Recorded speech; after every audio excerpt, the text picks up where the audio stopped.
अच्छा, इसी तरह ये इफ़त उमर एक एक्ट्रेस हैं पुरानी, तो पता नहीं उन्होंने ये कहा है कि नहीं कहा है, लेकिन मेरे सामने ये बात है, अगर तो कहा है, उन्होंने कहा कि औलाद की जिम्मेदारी नहीं है बुढ़ापे में आपका सहारा बनने की। तो ये मैं समझता हूँ कि एक एक्सट्रीम है। बिल्कुल। अच्छा, दूसरा एक क्लास हमें देखने को नज़र आई, वो ये है कि जिनको रिग्रेट है।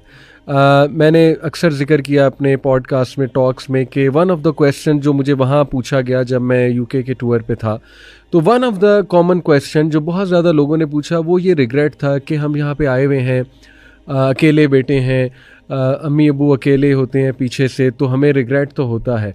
ऑल्दो हम पैसे भी भेजते हैं अच्छे, कॉल पे बात भी होती है, सब कुछ होता है, लेकिन दिल में ना वो एक भार, वो बर्डन, वो रिग्रेट, वो हदीस नबी सल्लल्लाहु अलैहि वसल्लम की कि वो टू द पर्सन जिसने अपने पेरेंट्स को बुढ़ापे में पाया और ख़िदमत करके जन्नत नहीं कमाई।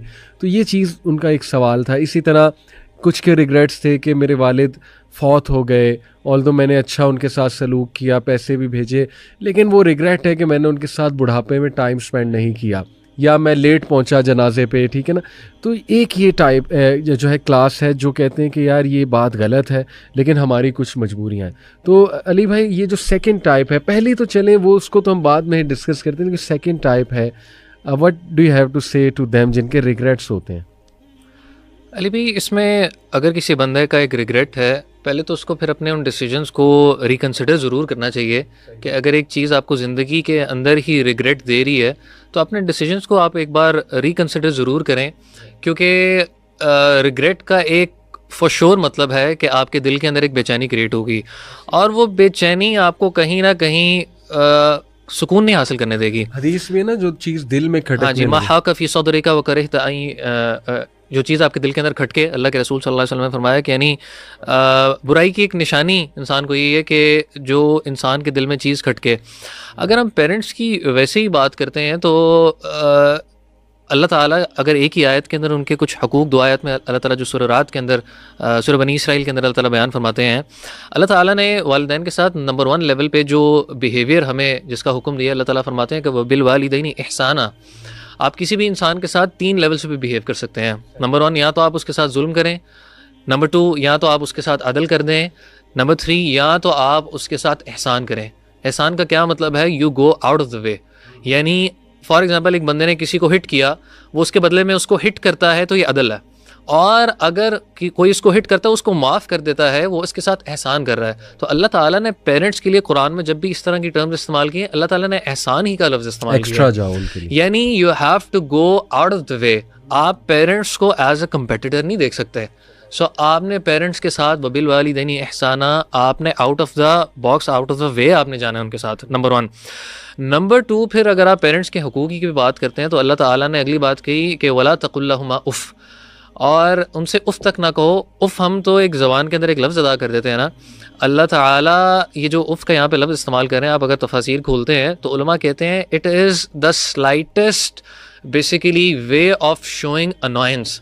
अगर मेरे एक्सप्रेशन से भी एक अनॉयंस उनको फील हो रही है ना, ये एक तरह मैं उफ़ कर रहा हूँ उनके सामने, इतनी केयर करने को कहा। ये बेंचमार्क जी, ये बेंचमार्क 2 आयतों के अंदर है सिर्फ। तीसरा अल्लाह ताला फरमाते हैं वला तकुल्लहुमा उफ़्फ़िन वला तनहरहुमा, इनको झिड़को मत, डांटो मत। अल्लाहु अकबर। और झिड़कने ना करने के बाद, क्योंकि ओल्ड एज में आप देखें क्या होता है कि आप जब जवान हैं और यानी आप जब छोटे थे और वो पेरेंट्स थे, तो आप उनको एक बात, वो आप उनसे एक दफ़ा बात पूछते हैं ना, और 10 दफ़ा पूछते हैं, पेरेंट्स प्यार प्यार से बताएंगे, प्यार प्यार से बताएंगे। यही जब ये वालिदैन बूढ़े हो जाएंगे और एक चीज़ 10 दफ़ा कहेंगे तो बच्चा चिढ़ने लग जाएगा। तो अल्लाह ने कहा वला तनहरहुमा, इनको झिड़कना मत, डांटना मत, डेली हमें पढ़ना चाहिए। और फिर आगे अल्लाह ताला फरमाते हैं, बात ख़त्म नहीं हुई, वक़ुल लहुमा क़ौलन करीमा, इनसे बात ऐसी करो जो कि करीम, इज्जत वाली हो, ठीक है, जनरस बात, करीम, इस ऑनरेबल तरीके के साथ बात करो।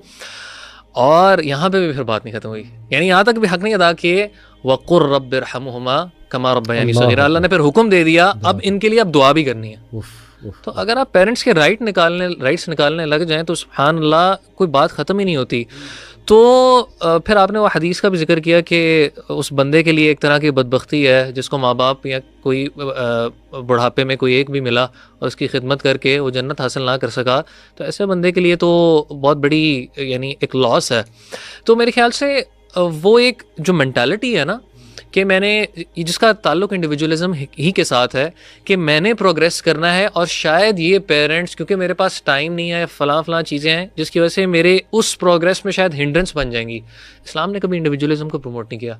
आप सारी चीज़ें निकाल के देखें, अगर इंडिविजुअलिज्म ही का इतना तसव्वुर होता तो इस्लाम ने सूद को हलाल किया होता। सूद में एक इंडिविजुअल को क्या है, इंडिविजुअल को फ़ायदा ही हो रहा है ना, वो अमीर से अमीर होता जा रहा है, लेकिन अगर आप कम्युनल लेवल पे देखेंगे तो पूरी सोसाइटी को नुकसान पहुंच रहा है। बिल्कुल यही अगर आपने चीज़ें देखनी है तो एक बड़ी मशहूर हदीस है, एक अल्लाह के रसूल सल्लल्लाहु अलैहि वसल्लम के पास एक गेस्ट आते हैं, आप सल्लल्लाहु अलैहि वसल्लम के पास कुछ ऑफ़र करने के लिए नहीं होता, तो आप सल्लल्लाहु अलैहि वसल्लम फरमाते हैं कोई है जो इसको रात को यानी कुछ खाना शाना खिला दे, होस्ट कर ले। अंसारी साहब थे, उनके पास ऐसा कुछ नहीं था, उन्होंने कहा मैं करूँगा होस्ट। हदीस बड़ी मशहूर, आपने सुनी होगी। तो वो घर पे लेके जाते हैं और बेगम को कहते हैं, यानी खाना इतना ही था जो शायद एक आधा बंदा खा ले। बेगम को कहा कि जी खाना जब बनाओगी पेश करोगी ना तो बहाने से अपनी जो बेसिकली लालटेन है एक तरह, आप समझ लाइट का सोर्स है, उसको बंद कर देना ताकि उसको पता ना लगे। वो बंद हो गई, मेहमान ने खा लिया। तो जब सुबह हुई तो अल्लाह के रसूल सल्लल्लाहु अलैहि वसल्लम ने फरमाया कि जो तुमने अमल किया था अल्लाह ताला उस पर मुस्कुराए। सो यानी उन्होंने प्रेफर किया, और अल्लाह ताला ने अंसार की इसी क्वालिटी को कुरान के अंदर जिक्र किया कि वयुसिरून अला अनफुसिहिम वलौ काना बिहिम खसासा। इनकी क्वालिटी जो अल्लाह को पसंद आई वो क्या थी, इन्होंने तरजीह दी मुहाजिरीन को अपने ऊपर, इस हाल में भी कि you know they didn't have much for themselves. अल्लाह अकबर। अच्छा, मेरे पास एक भाई साहब अभी आए कुछ अर्सा पहले, तो वो हिजरत करना चाह रहे थे और इसी कशमकश का शिकार थे जो आपने बयान की। मैंने भी बताया कि मेरे पेरेंट्स अकेले हैं, अकेले बेटे हैं, ऑल्दो बहनें होती हैं पेरेंट्स के पास, लेकिन जाहिर है कि उनको ये रिग्रेट है। अच्छा, उन्होंने मुझे कहा कि अली भाई मैंने प्लान बना लिया है, सब कुछ कर लिया है, आप दुआ करें मेरे लिए। लेकिन फिर उन्होंने एक बात की, कहते लेकिन ना मुझे थोड़ा सा डर लगता है। अच्छा, उनका डर था उनकी बेगम, तो कहते कि वो नहीं मान रही, ठीक है ना, तो आप उनके लिए दुआ करें, अल्लाह ताला उनका दिल नरम करे, क्योंकि हम बहुत वेल सेटल्ड हैं। सुभान अल्लाह। क्या महमन का क्या हो गया बहनों को, मतलब डोंट दे थिंक कि उन्होंने बुढ़ापे पे जाना है, डोंट दे थिंक कि कल को उनके बच्चों ने बड़ा होना है और शादियां होंगी, तो मकाफात अमल सीधी सी बात है। अपने आप को उस शूज़ में आके ना हमेशा देखना चाहिए। बात यानी आप जब अपने आप को उनके शूज़ के अंदर लेके आएंगे ना, तब इंसान को एहसास होगा कि अच्छा यार, कल को मेरे साथ भी, मैंने भी इस चीज़ के ऊपर पहुंचना है, तो मैं अपने लिए क्या पसंद करूँगा। एग्जैक्टली। हाउएवर मैं एज अ विलन पोर्ट्रे, अल्लाह माफ़ करे, नहीं करना चाहता बहनों को। हो सकता है कोई बैक ऑफ द माइंड कोई चीज़ें जनरली, यानी एक जनरल बात कर रहा हूँ कि थोड़ा दिल नरम करें प्लीज़, इसके लिए हम। अच्छा, इसमें दो मैंने देखे हैं किस्म के लोग, जितने मैंने कमेंट्स भी पढ़े, या मैं चाहूँगा आप भी कुछ कमेंट्स बताएं इन पोस्ट के नीचे।